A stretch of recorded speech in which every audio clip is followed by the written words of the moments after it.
Weekly roundup ആരംഭിക്കുന്നു. എല്ലാ വെള്ളിയാഴ്ചയും രാവിലെ 8:30 മണിക്ക് ചിക്കാഗോയിൽ നിന്ന് സംപ്രേഷണം ചെയ്യുന്ന വീക്കിലി റൗണ്ടപ്പിൻ്റെ 138ാമത്തെ എപ്പിസോഡിലേക്ക് ഞങ്ങളെല്ലാ പ്രേക്ഷകർക്കും സ്വാഗതം. ഇന്ന് മെയ് മാസം 22-ാം തീയതി വെള്ളിയാഴ്ച വീക്കിലി റൗണ്ടപ്പ് അവതരിപ്പിക്കുന്നത് കുര്യൻ ഫിലിപ്പ്. നിങ്ങളുടെ കയ്യിലിരിക്കുന്ന സെൽഫോണിൽ അല്ലെങ്കിൽ ടാബ്ലറ്റിൽ അല്ലെങ്കിൽ നിങ്ങളുടെ സ്വീകരണ മുറിയിൽ ഇരുന്നുകൊണ്ട് നിങ്ങൾ ഈ പ്രോഗ്രാം വീക്ഷിക്കുമ്പോൾ ദയവായി ഈ പ്രോഗ്രാം ലൈക്ക് ചെയ്യുകയും സബ്സ്ക്രൈബ് ചെയ്യുകയും മറ്റുള്ളവരുമായി പങ്കുവെക്കുകയും ചെയ്യണമെന്ന് വിനീതമായിട്ട് ഓർപ്പിക്കുന്നു. ഇന്നത്തെ പ്രധാന വാർത്തകളിലേക്ക് പോകുന്നതിന് മുമ്പായി യേശുക്രിസ്തു ഒരിക്കൽ ഇങ്ങനെ പറഞ്ഞു, അത് മനുഷ്യർക്ക് അസാധ്യമെങ്കിലും ദൈവത്തിന് സകലവും സാധ്യം തന്നെ എന്ന് പറഞ്ഞു. With God all things are possible. ദൈവത്തിന് എല്ലാ കാര്യവും സാധ്യമാണ്.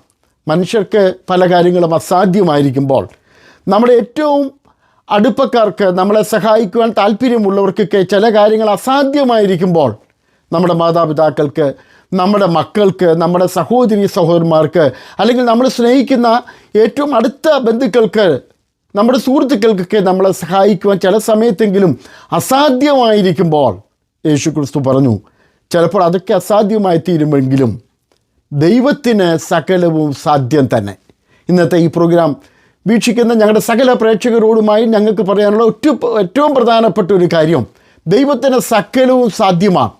ഇന്ന് നിങ്ങൾ ഇത് എന്നെ കേൾക്കുമ്പോൾ നിങ്ങൾ പലവിധമായിരിക്കുന്ന പ്രയാസങ്ങളുടെ മുമ്പിലായിരിക്കുകയാണെങ്കിൽ, വിഷമതകളുടെ മുമ്പിലായിരിക്കുകയാണെങ്കിൽ, ആവശ്യങ്ങളുടെ മുമ്പിലായിരിക്കുകയാണെങ്കിൽ, ഇന്ന് യേശുക്രിസ്തു പറയുന്ന വാചകം നിങ്ങളുടെ ഹൃദയത്തിലേക്ക് വരട്ടെ.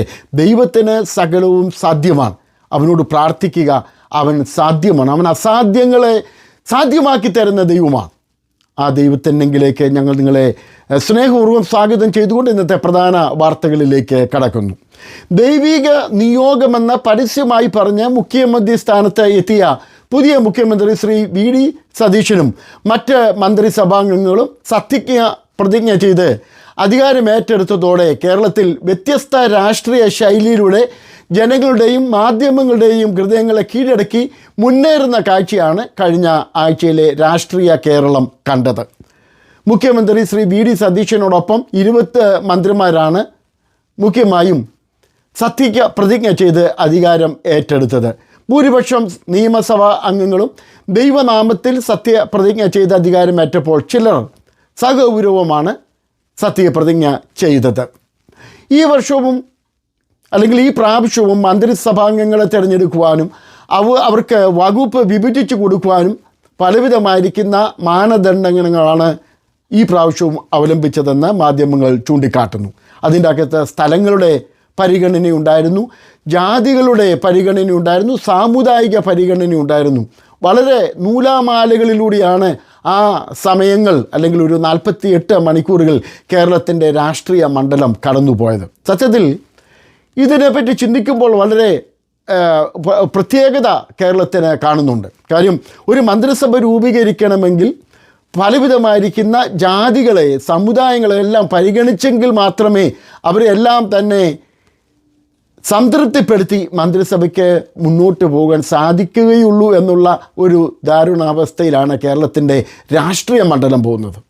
അതിൻ്റെ അകത്ത് സവർണരായിരിക്കുന്നവരുണ്ടാകണം, അതുപോലെ തന്നെ പിന്നോക്ക വിഭാഗക്കാരുണ്ടാകണം, ക്രിസ്ത്യാനികളുണ്ടാകണം, ക്രിസ്ത്യാനികളിൽ തന്നെ ലത്തീൻ വിഭാഗമുണ്ടാകണം, റോമൻ കത്തോലിക്ക വിഭാഗമുണ്ടാകണം, മർത്തോമക്കാരുണ്ടാകണം, CSIക്കാരുണ്ടാകണം, പിന്നെ ലത്തീൻ വിഭാഗക്കാരുണ്ടാകണം, പിന്നെ ഹൈന്ദവ വിഭാഗത്തിൽ നിന്നാണെങ്കിൽ അതിൻ്റെ അകത്ത് തന്നെ നായന്മാരുണ്ടാകണം, ഈഴവരുണ്ടാകണം. അങ്ങനെ നിരവധി പരിഗണനകളാണ് സത്യത്തിൽ ഒരു മന്ത്രിസഭ രൂപീകരിക്കുവാൻ കേരളത്തിൽ കഴിഞ്ഞ ആഴ്ചയിൽ നമ്മൾ കണ്ടത്.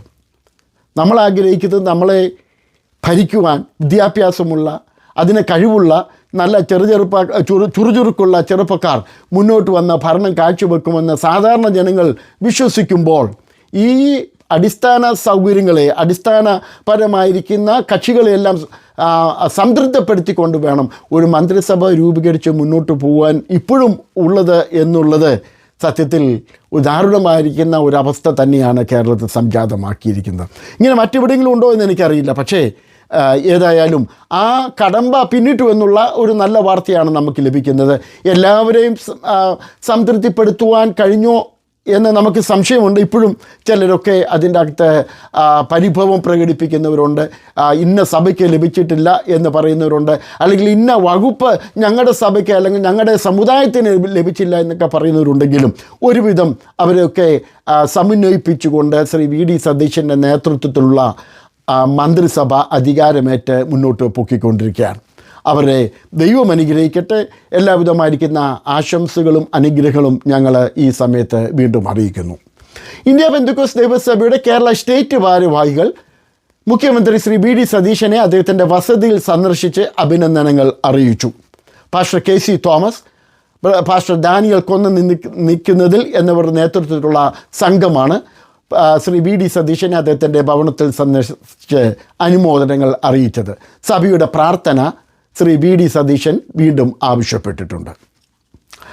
IPC Kerala state pastor K C. Thomas നേതൃത്വം നൽകുന്ന കേരള സ്റ്റേറ്റിൻ്റെ ജനറൽ ബോഡി യോഗവും സംസ്ഥാന തെരഞ്ഞെടുപ്പും 26 തൊട്ട് 29 വരെയുള്ള വർഷങ്ങളിലെ തെരഞ്ഞെടുപ്പും ജൂലൈ മാസം 21 തീയതി നടക്കുമെന്ന് ഭാരവാഹികൾ അറിയിച്ചു.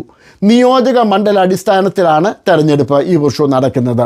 ഇലക്ഷൻ കമ്മീഷണറായി ജോൺ തോമസിനെ നിയോഗിച്ചതായും സംയുക്ത പ്രസ്താവനയിൽ പറയുന്നുണ്ട്. Pastor K C. Thomas, pastor Daniel കൊന്ന നിൽക്കുന്നതിൽ പാസ്റ്റർ P.M. ഫിലിപ്പ് എന്നിവരുടെ സംയുക്ത പ്രസ്താവനയിലാണ് പൊതുയോഗത്തിൻ്റെയും പൊതു തെരഞ്ഞെടുപ്പിൻ്റെയും വിജ്ഞാപനം പുറപ്പെടുവിച്ചിരിക്കുന്നത്. ജൂലൈ 31 തെരഞ്ഞെടുപ്പ് ഫലങ്ങൾ പ്രഖ്യാപിക്കും. അതേസമയത്ത് തന്നെ IPC അഡ്വക്കേറ്റ് കമ്മിറ്റിയുടെ ആയി പ്രവർത്തിക്കുന്ന സഭയുടെ IPC കേരള സ്റ്റേറ്റിൻ്റെ ജനറൽ ബോഡി യോഗം ജൂൺ മാസം 16 തീയതി രാവിലെ 9 മണിക്ക് കുമ്മനാട് ഹെബ്രോൻ പുരത്ത് നടക്കുമെന്ന് അഡ്വക്കേറ്റ് കമ്മിറ്റിയുടെ ഭാരവാഹികളായിരിക്കുന്ന pastor C.C. Abraham, pastor K.P. Kurian എന്നിവരുടെ പ്രസ്താവനയിൽ പറയുന്നു. ഈ പൊതുയോഗത്തിൽ വെച്ച് സംസ്ഥാന ഭാരവാഹികളുടെ തെരഞ്ഞെടുപ്പുണ്ടാകുമെന്നും തെരഞ്ഞെടുപ്പ് വിജ്ഞാപനത്തിൽ പറയുന്നുണ്ട്. ഡാളസ് സിറ്റി വൈഡ് ഫെലോഷിപ്പിൻ്റെ ആഭിമുഖ്യത്തിൽ നാളെ ശനിയാഴ്ച മെയ് മാസം 23 തീയതി ശനിയാഴ്ച രാവിലെ 10 മണി മുതൽ 3:30 മണി വരെ സൺഡേ സ്കൂൾ അധ്യാപകർക്ക് വേണ്ടിയിട്ടുള്ള ഒരു പ്രത്യേക സമ്മേളനം നടത്തപ്പെടുന്നതാണ്. കൂടുതൽ വിവരങ്ങൾക്ക് സംഘടനയുടെ പ്രസിഡന്റ് പാസ്റ്റർ തോമസ് മുല്ലക്കനുമായി ബന്ധപ്പെടാവുന്നതാണ്. സൺഡേ സ്കൂൾ പഠിപ്പിക്കുന്നതിനും സൺഡേ സ്കൂൾ പ്രവർത്തനങ്ങളിൽ താല്പര്യമുള്ളവർക്കുമുള്ള സെമിനാറാണ് ഇതോടനുബന്ധിച്ച് നടത്തപ്പെടുന്നത്. കലയപുരം ട്രിനിറ്റി ക്രിസ്ത്യൻ കോളേജിൻ്റെ പ്രിൻസിപ്പലായി റവറൻഡ് ഡോക്ടർ M. സ്റ്റീഫൻ നിയമിതനായി. കോട്ടയം സ്വദേശിയായ ഇദ്ദേഹം മണക്കാല ഫെയ്ത്ത് തിയോളജിക്കൽ സെമിനാരിയുടെ മുൻ പ്രിൻസിപ്പലായിരുന്നു. Fellowship of Pentecostal churches in ഷിക്കാഗോയുടെ മാസയോഗം മെയ് മാസം 16 തീയതി കനൂഷിലുള്ള ഷാരോൺ ഫെലോഷിപ്പ് ചർച്ചിൽ വെച്ച് അനുഗ്രഹമായി നടന്നു. ഈ സമ്മേളനത്തിൽ ഡോക്ടർ റോജി T. ജോർജ് മുഖ്യ സന്ദേശം നൽകി. സഭയുടെ സീനിയർ പാസ്റ്റർ M.D. ജോൺസൺ ദൈവവചനം മാസയോഗത്തിന് നേതൃത്വം നൽകി. 2028 PC നാക്കിൻ്റെ ചിക്കാഗോയിലെ ഭാരവാഹികളായി ഷിക്കാഗോ സിറ്റിയുടെ പ്രതിനിധിയായി ബ്രദർ ജോൺസൺ ഉമ്മനെയും വിസ്കോൺസിൻ സ്റ്റേറ്റിൻ്റെ ഭാരവാഹിയായി ബ്രദർ ഷെറി ജോർജിനെയും മാസയോഗത്തിന് മുമ്പ് നടന്ന FECC കൗൺസിൽ യോഗം തെരഞ്ഞെടുത്തു. ജൂലൈ മാസം 2 മുതൽ 5 വരെ ചിക്കാഗോയ്ക്കടുത്ത് ഷാംബർഗ് കൺവെൻഷൻ സെൻ്റർ വെച്ച് നടക്കുന്ന 40ാമത് PCNA കോൺഫറൻസിൻ്റെ ഒരുക്കങ്ങൾ അന്തിമ ഘട്ടത്തിലാണെന്ന് ഭാരവാഹികൾ പ്രസ്താവിച്ചു. കോൺഫറൻസിൻ്റെ രജിസ്ട്രേഷൻ തുടരുന്നു. ഇനിയും കോൺഫറൻസ് നടക്കുന്ന അതേ ഹോട്ടലിൽ താമസിച്ച് കോൺഫറൻസിൽ പങ്കെടുക്കാൻ താല്പര്യമുള്ളവർക്കുള്ള അവസരമുണ്ടായിരിക്കും. രജിസ്ട്രേഷൻ PCNAChicago.org എന്ന ഓൺലൈനിൽ ചെന്ന് നിങ്ങൾക്ക് രജിസ്റ്റർ ചെയ്യാവുന്നതാണെന്ന് രജിസ്ട്രേഷൻ്റെ ഭാരവാഹികൾ അറിയിക്കുന്നു. ഈ സമ്മേളനത്തിൽ വെച്ച് കേരള പെന്തക്കോസ്റ്റൽ റൈറ്റേഴ്സ് ഫോറത്തിൻ്റെ മാധ്യമ സെമിനാർ ഉണ്ടായിരിക്കുമെന്ന് KPWFൻ്റെ ഭാരവാഹികൾ അറിയിക്കുന്നു. ജൂലൈ മാസം 3 തീയതി ഉച്ചയ്ക്ക് 1:30 മണി മുതൽ 3 മണി വരെയാണ് മാധ്യമ സെമിനാർ നടക്കുന്നത്. ഈ സമ്മേളനത്തിൽ പ്രസിദ്ധ സാഹിത്യകാരനും കൺവെൻഷൻ പ്രാസംഗികനുമായ റവറൻഡ് ജോർജ് മാത്യു പുതുപ്പള്ളി സെമിനാറിൽ മുഖ്യ പ്രഭാഷണം നടത്തും. ഈ സമ്മേളനത്തിൽ വെച്ച് രചനാ മത്സരങ്ങളിൽ വിജയികളായവർക്കുള്ള അവാർഡ് ദാനം നടക്കുന്നതാണെന്ന് ഭാരവാഹികൾ അറിയിക്കുന്നു. സമ്മേളനത്തിൽ പ്രസിഡന്റ് ബ്രദർ രാജൻ ആര്യപ്പള്ളി അധ്യക്ഷത വഹിക്കും. കൂടുതൽ വിവരങ്ങൾക്ക് സെക്രട്ടറി നിബു വെള്ളവന്താനുവുമായി ബന്ധപ്പെടാവുന്നതാണ്.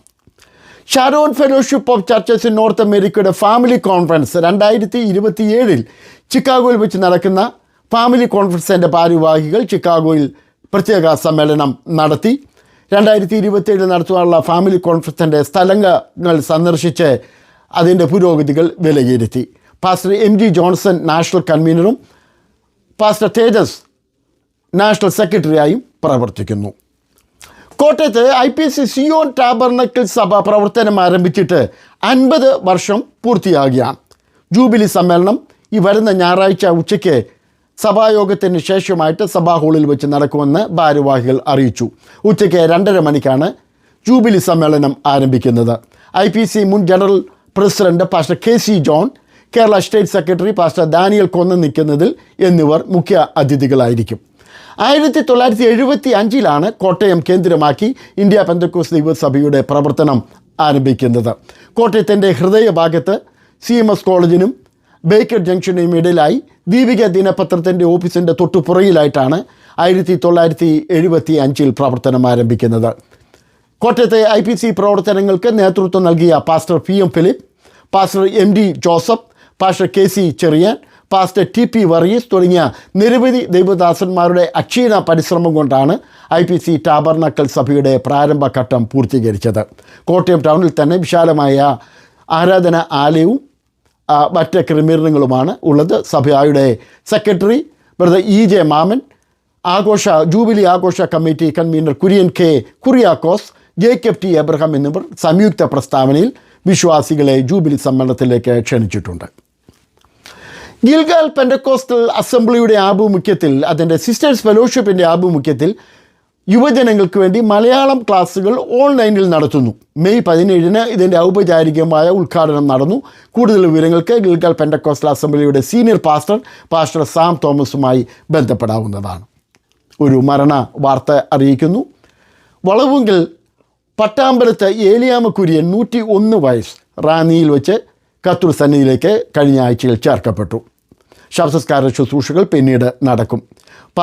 ജോൺസൺ കുര്യൻ, വർഗീസ് കുര്യൻ, ഷോഷാമ മാത്യു, പരേതയായ Rachel Philip, Sara Koshy, pastor John V Kurian, പരേത എലുക്കുട്ടി കുര്യൻ എന്നിവരാണ് മക്കൾ.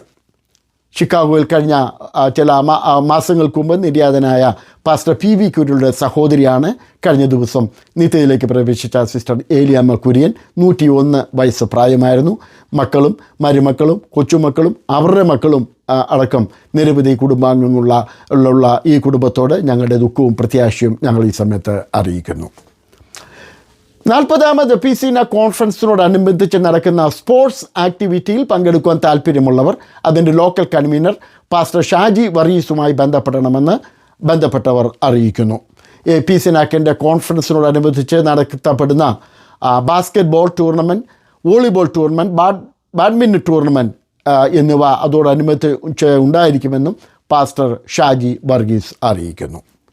ICPF USA ആഭിമുഖ്യത്തിൽ മെഡിക്കൽ മിഷൻ ട്രിപ്പ് വയനാട്ടിലേക്ക് ഈ വർഷവും ഉണ്ടായിരിക്കും. ഒക്ടോബർ 9 മുതൽ 18 വരെയാണ് വയനാട്ടിൽ മിഷൻ ട്രിപ്പും അതുപോലെ തന്നെ മെഡിക്കൽ ക്യാമ്പും സംഘടിപ്പിക്കുന്നത്. IPC എബ്രോൺ സഭാംഗമായ ഡോക്ടർ റെജി മാത്യുവിൻ്റെ പിതൃ സഹോദരൻ ബ്രദർ MC മാത്യു 83 വയസ്സ് കണ്ണൂരിൽ വെച്ച് നിത്യത്തിലേക്ക് പ്രവേശിച്ചു. കണ്ണൂർ തോപ്പിൽ കുടുംബാംഗമാണ്. ശവസംസ്കാരം നടന്നു. ചിക്കാഗോയുള്ള ഇലിയോസ് ഫുൾ ഗോസ്പൽ അസംബ്ലിയുടെ ആഭിമുഖ്യത്തിൽ VBS നടത്തപ്പെടുന്നു. ജൂൺ മാസം 10 മുതൽ 13 വരെയാണ് VBS. അതിൻ്റെ രജിസ്ട്രേഷൻ തുടങ്ങിയതായി സഭയുടെ ഭാരവാഹികൾ അറിയിക്കുന്നു.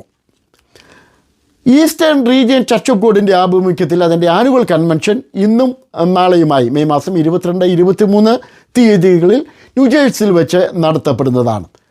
President pastor George Thomas, secretary brother Sam Mathew എന്നിവർ കൺവെൻഷനും വിവിധ സമ്മേളനങ്ങൾക്കും നേതൃത്വം നൽകും.